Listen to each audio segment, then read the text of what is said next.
नमस्कार दोस्तों, स्वागत है आपका आज के मुख्य समाचारों में। दोस्तों यहां पर आपको देखने को मिलेंगी सुबह से लेकर शाम तक की तमाम बड़ी खबरें, मुख्य समाचार, ब्रेकिंग न्यूज अपडेट्स के रूप में। तो दोस्तों आप सभी लोगों से रिक्वेस्ट है, इस वीडियो को ज्यादा से ज्यादा लाइक और शेयर करें। तो दोस्तों सीधे चलते हैं आज की पहली बड़ी खबर की ओर। अनलॉक 4.0, योगी सरकार का बड़ा ऐलान। अब वीकेंड पर लॉकडाउन खत्म, बस संडे को बंद रहेगा बाजार। जी हां दोस्तों, उत्तर प्रदेश की योगी आदित्यनाथ सरकार ने वीकेंड लॉकडाउन में रियायत देने का ऐलान कर दिया है। मुख्यमंत्री योगी आदित्यनाथ ने निर्देश दिया है कि अब प्रदेश में सिर्फ साप्ताहिक बंदी रविवार को निर्धारित की जाएगी। दोस्तों इससे पहले आपकी जानकारी के लिए बता दें, रविवार और शनिवार दोनों दिन लॉकडाउन रखा गया था। वैसे दोस्तों इस महामारी के संक्रमण की वजह से उत्तर प्रदेश सरकार ने प्रदेश में काफी समय पहले से ही वीकेंड लॉकडाउन लागू कर दिया था, जबकि सीएम योगी आदित्यनाथ के निर्देश के बाद अब इसे खत्म कर दिया गया है। इसके बाद दोस्तों अगली बड़ी खबर, फेस्टिवल सीजन में शुरू होगी 100 नई ट्रेनें, रेलवे को बस इस मंजूरी का है इंतजार। जी हां दोस्तों, इस महामारी के बीच आज से अनलॉक 4.0 की शुरुआत हो गई। सूत्रों के हवाले से मिली जानकारी के मुताबिक रेलवे जल्द ही 100 ट्रेनों को चलाने का ऐलान कर सकती है। रेलवे ने एक प्रस्ताव गृह मंत्रालय को भेजा है और ट्रेनें चलाने की मंजूरी मांगी है। गृह मंत्रालय से हरी झंडी मिलते ही ट्रेनों को चलाने का ऐलान किया जाएगा। रेल मंत्रालय ने अभी लगभग 120 ट्रेनें तय की है, जिनका प्रस्ताव मंजूरी के लिए गृह मंत्रालय के पास भेजा गया है। इस महामारी प्रोटोकॉल के चलते ट्रेनें चलाने के लिए गृह मंत्रालय से मंजूरी जरूरी है। एक बार मंजूरी मिल जाएगी तभी यह तय होगा कि कितने ट्रेनें चलाई जाएगी और ये कब से ये सेवाएं शुरू हो सकती हैं। इसके बाद दोस्तों अगली बड़ी खबर, सीएम केजरीवाल का प्रधानमंत्री मोदी को पत्र, कहा जीएसटी बकाये के लिए आसान विकल्प पर विचार करे केंद्र सरकार। जी हां दोस्तों, दिल्ली के मुख्यमंत्री अरविंद केजरीवाल ने प्रधानमंत्री नरेंद्र मोदी को पत्र लिखा है। अपनी इस चिट्ठी में सीएम केजरीवाल ने राज्यों को जीएसटी बकाया उपलब्ध कराने के लिए कानूनी रूप से व्यवहार्य और टिकाऊ विकल्पों पर विचार करने की अपील की है। अरविंद केजरीवाल ने कहा है कि इससे राज्यों को महामारी के दौरान वित्तीय संकट से उभरने में मदद मिल सकेगी। चिट्ठी में कहा गया है कि जीएसटी संग्रह में कमी को पूरा करने के लिए राज्यों को जीएसटी मुआवजे का आश्वासन उन स्तंभों में से एक है जिस पर जीएसटी की पूरी इमारत टिकी है। जीएसटी काउंसिल को केंद्र को अपनी ओर से कर्ज लेने के लिए अधिकृत करने पर विचार करना चाहिए और शेष वसूले जाने की अवधि 2022 से आगे बढ़ा देनी चाहिए। इसके बाद दोस्तों अगली बड़ी खबर, पूर्व राष्ट्रपति प्रणब मुखर्जी का राजकीय सम्मान के साथ हुआ अंतिम संस्कार। जी हां दोस्तों, पूर्व राष्ट्रपति व भारत रत्न प्रणब मुखर्जी का मंगलवार दोपहर को दिल्ली के लोधी रोड विद्युत शवदाह गृह में पूरे राजकीय सम्मान के साथ अंतिम संस्कार कर दिया गया। उनके बेटे ने अंतिम संस्कार किया। परिजनों और रिश्तेदारों ने इस महामारी के बचाव के दिशा निर्देशों के अनुरूप पीपीई किट में मुखर्जी को अंतिम विदाई दी। सेना की टुकड़ी ने पूर्व राष्ट्रपति को तोपों की सलामी दी। दोस्तों आपकी जानकारी के लिए बता दें, देश के पूर्व राष्ट्रपति प्रणब मुखर्जी का 31 अगस्त को निधन हो गया था। प्रणब मुखर्जी 84 साल के थे। पूर्व राष्ट्रपति के बेटे अभिजीत मुखर्जी ने ट्वीट कर उनके निधन की जानकारी दी। प्रणब मुखर्जी दिल्ली में सेना के अस्पताल में भर्ती थे। यहां उन्हें 10 अगस्त को भर्ती कराया गया था। सोमवार 31 अगस्त को दिन में अचानक उनकी तबीयत बिगड़ने लगी। उन्हें लगातार वेंटिलेटर पर रखा गया था। देश के सर्वोच्च सम्मान भारत रत्न से सम्मानित प्रणब मुखर्जी के निधन पर पूरे देश में 7 दिनों का शोक है। इसके बाद दोस्तों अगली बड़ी खबर, राहुल गांधी का सरकार पर हमला, कहा खाली भाषण नहीं, युवाओं को नौकरी दीजिए। जी हां दोस्तों, राहुल गांधी ने फिर से ट्विटर के माध्यम से मोदी सरकार पर हमला बोला है। राहुल गांधी ने अपने नए ट्वीट में लिखा कि मोदी सरकार भारत के भविष्य को जोखिम में डाल रही है। अहंकार उन्हें जेईई नीट कैंडिडेट्स की वास्तविक चिंताओं के साथ साथ एसएससी और अन्य परीक्षाएं देने वालों की मांग की अनदेखी कर रहा है। उन्होंने ट्वीट पे नारा लिखा कि नौकरी दो, नारे नहीं। इस ट्वीट के साथ राहुल गांधी ने एक हैशटैग एसएससी रेलवे स्टूडेंट्स के लिए बोले, speak up for SSC railway students.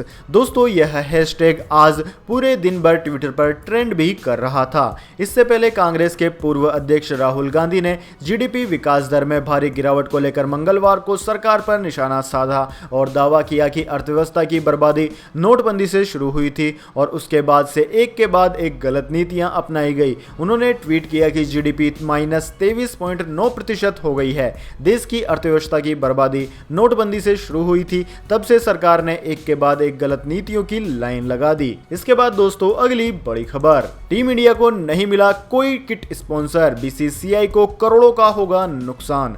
जी हां दोस्तों, इस महामारी काल में दुनिया के सभी क्रिकेट बोर्ड्स को नुकसान हुआ है और इसमें सबसे अमीर बोर्ड बीसीसीआई भी शामिल है। एक और जहां बीसीसीआई को चीन के विवाद के चलते वीवो कंपनी का कॉन्ट्रैक्ट 1 साल के लिए सस्पेंड करते हुए घाटे में ड्रीम 11 को आईपीएल की स्पॉन्सरशिप देनी पड़ी, वहीं दूसरी ओर अब उसे एक और बड़ा झटका लगा है। दरअसल दोस्तों, टीम इंडिया की जर्सी के लिए जो स्पॉन्सरशिप का टेंडर बीसीसीआई ने निकाला था उसमें किसी भी कंपनी ने अभी तक अपनी दिलचस्पी नहीं दिखाई है। मतलब अब टीम इंडिया का कोई किट स्पॉन्सर नहीं है। दोस्तों, आपकी जानकारी के लिए बता दें, टीम इंडिया की किट की प्रायोजक नाइकी और बीसीसीआई का करार खत्म हो चुका है। इस करार के खत्म होने के बाद बीसीसीआई ने निविदा प्रक्रिया के जरिए प्रयोजन और आधिकारिक बिक्री साझेदारी के अधिकारों के लिए टेंडर निकाला था। नाइकी और बीसीसीआई के बीच 30 करोड़ की रॉयल्टी के साथ 370 करोड़ रुपए में 4 साल का करार था, जो कि पूरा हो गया। अब भारतीय टीम बिना किसी स्पॉन्सर के खेलेगी। इसके बाद दोस्तों, अब जान लेते हैं पूरी दुनिया और भारत में इस महामारी की क्या है स्थिति। तो दोस्तों, सबसे पहले बात कर लेते हैं पूरी दुनिया की। तो पूरी दुनिया में इस वक्त तक इस महामारी के संक्रमितों का आंकड़ा 2,53,00,000 को पार कर गया है, जबकि मौतों का आंकड़ा 8,50,000 के करीब है। दोस्तों, सबसे ज्यादा प्रभावित देश अमेरिका है, जहां पर 60 लाख से भी ज्यादा संक्रमित है। वहीं दूसरा नंबर ब्राजील का है, जहां पर 39 लाख से ज्यादा संक्रमित है। दोस्तों, अमेरिका में 1,83,000 से ज्यादा लोगों की जान चली गई है, जबकि ब्राजील में 1,21,000 से ज्यादा की जान चली गई है इस महामारी के संक्रमण से। इन दोनों देशों के बाद में दोस्तों Bharat, Russia, Peru, South Africa, Colombia, Mexico, Spain, Argentina, Chile आदि देशों का नाम आता है। इसके बाद दोस्तों बात कर लेते हैं क्या है भारत की स्थिति, लेकिन उससे पहले मेरी आपसे एक छोटी सी रिक्वेस्ट है। अगर दोस्तों आपको अभी तक हमारी न्यूज़ पसंद आई है तो इसे एक छोटा सा लाइक ज़रूर दे दें, और अगर आपको पसंद नहीं आई है तो बेशक आप डिसलाइक भी कर सकते हैं, लेकिन दोस्तों लाइक और डिसलाइक करके अपना वोट ज़रूर दीजिए, क्योंकि दोस्तों यही हमारी मेहनत का फल होता है और इसी से हमें पता चलता है कि आपको हमारी वीडियो पसंद आई है या नहीं। तो दोस्तों जल्दी से जान लेते हैं क्या है भारत की स्थिति। तो दोस्तों, भारत में इस वक्त तक इस महामारी के संक्रमितों का आंकड़ा 37,60,000 को पार कर गया है। वहीं मौतों का आंकड़ा 66,000 को पार कर गया है। दोस्तों, भारत में सबसे ज्यादा प्रभावित राज्य महाराष्ट्र है, जहां पर 8 लाख से भी ज्यादा संक्रमित है। दूसरा नंबर आंध्र प्रदेश का और तीसरा नंबर तमिलनाडु का है। दोस्तों, आंध्र प्रदेश में 4,45,000 से ज्यादा संक्रमित है, जबकि तमिलनाडु में 4,40,000 के करीब संक्रमित हैं। इन दोनों राज्यों के बाद में उत्तर प्रदेश, दिल्ली, वेस्ट बंगाल, बिहार, तेलंगाना, असम, ओडिशा, गुजरात, राजस्थान आदि राज्यों का नाम आता है। इसके बाद दोस्तों अगली बड़ी खबर, ट्रेवल करने से पहले जान लीजिए किस देश ने भारतीयों की एंट्री पर लगा दिया है बैन। जी हां दोस्तों, भारत में इस महामारी के संक्रमण के मामलों में तेजी से बढ़ोतरी हो रही है, जो कि चिंता बढ़ाने वाली बात है। दोस्तों, महामारी की मार झेल रहे भारतीयों के लिए अब मलेशिया से बुरी खबर आई है। दरअसल दोस्तों, यहां की सरकार ने देश में भारतीयों के प्रवेश पर रोक लगा दी है। यह प्रतिबंध इंडोनेशिया और फिलीपींस के नागरिकों पर भी लागू होगा। दोस्तों, आपकी जानकारी के लिए बता दें, मलेशिया सरकार के इस फैसले से सबसे ज्यादा प्रभावित लंबी अवधि वाले पास धारक छात्र और प्रवासी नागरिक होने वाले हैं। साथ ही स्थायी निवासी भी सरकार के इस फैसले से प्रभावित होंगे। ये प्रतिबंध कब तक जारी रहेगा, इसके बारे में अभी कोई जानकारी सामने नहीं आई है। दोस्तों, आपकी जानकारी के लिए बता दें, मार्च से ही मलेशिया ने सभी विदेशी पर्यटकों के देश में प्रवेश पर प्रतिबंध लगा रखा है। इसके बाद दोस्तों अगली बड़ी खबर, मौसम समाचार, वेदर अपडेट। राजस्थान, गुजरात, पश्चिम बंगाल में भारी बारिश का अलर्ट। असम, मेघालय में भी एक्टिव रहेगा मानसून। जी हां दोस्तों, मौसम विज्ञान विभाग के मुताबिक राजस्थान, गुजरात, पश्चिम बंगाल, सिक्किम में आज भारी से बहुत भारी बारिश हो सकती है। इसके साथ ही पश्चिमी मध्य प्रदेश, अरुणाचल प्रदेश, असम, मेघालय, नागालैंड, मणिपुर, मध्य महाराष्ट्र, कोकण, गोवा में भारी बारिश हो सकती है। दोस्तों, जुलाई के महीने के दौरान करीब 10% कम बारिश हुई थी, लेकिन अगस्त में 44 साल का रिकॉर्ड टूट गया। दोस्तों, अगस्त में 25% से ज्यादा बारिश हुई है, जो कि महीने के दौरान 1976 के बाद से सबसे ज्यादा बारिश है। हालांकि भारतीय मौसम विज्ञान विभाग के पूर्वानुमान के मुताबिक मौजूदा महीने यानी कि सितंबर में मानसून की रफ्तार मंद पड़ने वाली है। इसके बाद दोस्तों अगली बड़ी खबर, आज के दिन फिर बढ़ गए पेट्रोल के दाम, जानिए क्या है नई कीमतें। जी हां दोस्तों, सितंबर महीने की शुरुआत पेट्रोल के बड़े दाम के साथ हो रही है। दोस्तों मंगलवार को एक बार फिर पेट्रोल के दाम बढ़ गए। तेल मार्केटिंग कंपनियों ने मंगलवार को पेट्रोल की कीमतों में 5 पैसे प्रति लीटर का इजाफा किया है। दोस्तों बात की जाए राष्ट्र राजधानी दिल्ली में 1 लीटर पेट्रोल और डीजल की कीमतों की, तो दोस्तों दिल्ली में 1 लीटर पेट्रोल की कीमत 82 रुपए 8 पैसे प्रति लीटर हो गई है। जबकि डीजल की बात की जाए तो डीजल की कीमत 73 रुपए 56 पैसे प्रति लीटर के पूर्व स्तर पर बनी हुई है। इसके बाद दोस्तों अगली बड़ी खबर, गोल्ड सिल्वर प्राइस टुडे, सोने और चांदी की कीमतों में 2000 रुपए से ज्यादा की आ गई है तेजी। जी हां दोस्तों, अमेरिकी डॉलर इंडेक्स में आई कमजोरी और 10 साल के अमेरिकी बॉन्ड की यील्ड में गिरावट की वजह से विदेशी बाजार में सोने की कीमतें बढ़ गई है। इसी का असर आज घरेलू बाजार पर भी देखने को मिला है। दिल्ली सराफा बाजार में 10 ग्राम सोने का भाव 418 रुपए तक बढ़ गया। वहीं इस दौरान चांदी के भाव में 2246 रुपए यानी कि 2246 रुपए प्रति किलोग्राम की तेजी देखी गई है। दोस्तों बात की जाए सोने की कीमतों की तो राष्ट्र राजधानी दिल्ली सराफा बाजार में सोने का भाव 418 रुपए बढ़कर 52,545 रुपए प्रति 10 ग्राम पर पहुंच गया। वहीं दोस्तों दूसरी ओर चांदी की बात की जाए तो चांदी की कीमत भी बढ़ोतरी के बाद 72,793 रुपए प्रति किलोग्राम पर पहुंच गई है। इसके बाद दोस्तों अगली बड़ी खबर, सुशांत सिंह राजपूत केस में अधिकारियों की लापरवाही पर सख्त हुए सीबीआई चीफ, आदेश जारी कर कही बात। जी हां दोस्तों, बॉलीवुड अभिनेता सुशांत सिंह राजपूत की कथित मौत की जांच कर रही सीबीआई ने खुलासा किया है कि भारत की प्रमुख जांच एजेंसी मुख्यालय के साथ सब ठीक नहीं है। सीबीआई निदेशक आर.के. शुक्ला ने बताया कि हमारी एक प्रमुख टीम 24 घंटे सुशांत मामले की जांच में जुटी हुई है और केस से जुड़े तमाम लोगों से पूछताछ कर रही है। इसी बीच सीबीआई मुख्यालय और एजेंसी के अन्य कार्यालयों में काम करने वाले अधिकारियों की समय के पाबंद न होने पर खिंचाई की गई। इसमें से कई अधिकारी अपने कार्यालय से गायब पाए गए, खासकर सुबह के घंटों में। दोस्तों आपकी जानकारी के लिए बता दें, सीबीआई ने सुप्रीम कोर्ट के निर्देश पर 19 अगस्त को सुशांत मामला संभाला था। इसके बाद दोस्तों अगली बड़ी खबर, यूएनएससी में व्यापक बदलाव चाहते हैं G4 देश, चीन पर साधा जमकर निशाना। जी हां दोस्तों, संयुक्त राष्ट्र सुरक्षा परिषद में व्यापक बदलाव की मांग को लेकर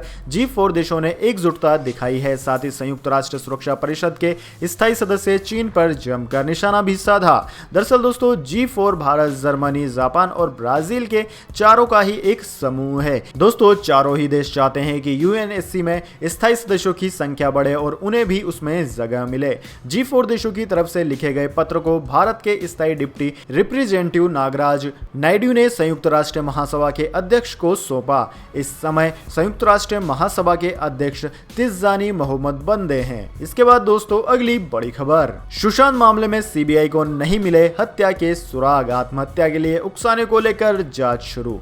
जी हां दोस्तों, सुशांत सिंह राजपूत की मौत मामले में सीबीआई की जांच जारी है। सीबीआई जांच का आज 12वां दिन था। इस बीच सूत्रों के हवाले से खबर आ रही है कि सीबीआई को सुशांत की हत्या के सबूत नहीं मिले हैं। अब आत्महत्या के लिए उकसाने को लेकर जांच शुरू हो गई है। दोस्तों आपकी जानकारी के लिए बता दें, सुशांत सिंह राजपूत के परिजनों और शुभचिंतकों ने सुशांत की हत्या की आशंका जताई थी। आपकी जानकारी के लिए बता दें, पिछले 4 दिनों से सीबीआई के सवालों का सामना कर रही रिया चक्रवर्ती का आज सीबीआई से सामना नहीं हुआ, न ही उनके भाई शौविक का, लेकिन रिया के माता पिता सीबीआई के सामने जरूर पेश हुए। सीबीआई ने आज पहली बार रिया के माता पिता इंद्रजीत चक्रवर्ती और सांध्या चक्रवर्ती से पूछताछ की। पूछताछ में सीबीआई ने उन दोनों के संबंधों को लेकर प्रॉपर्टी और पैसों के मुद्दे पर भी सवाल पूछे। यह पूछताछ पूरे 8 घंटे तक चली। इसके बाद दोस्तों अगली बड़ी खबर, लद्दाख सीमा पर भारत का हुआ दबदबा, दक्षिणी पैंगोंग के विवादित क्षेत्र में सेना का कब्जा। विदेश मंत्रालय बोला 31 अगस्त को भी चीनी सैनिकों ने हालात बिगाड़ने की थी कोशिश।